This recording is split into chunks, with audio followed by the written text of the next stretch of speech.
եթե միշտ քննարկվում է ազդեցություններ, հնարավորություններ եկան, այստեղ տվաբանական հստակ հաշվարկներով գալիս ենք եւ ձայների հաշվարկի եւ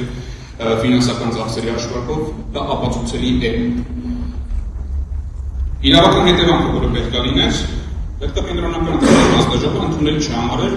չգիտես ինչի կուսակցության որոշված հաշվարկի մեխանիզմը առաջնորդվել կոռուպցիայի կանխարգելման հանձնաժողովի կուսակցությունների իրենց տարեկան աշխատությունների համար նպատակված ընթացակարգով, պետք է պահանջել հստակ շուկայական գներ, ինչ Facebook-ի կառավարությունը պահանջել, որ աուդիտորները պահանջեն փաստաթղթեր, սեփականատերերից վարձակալության ծախսեր եւ այլն։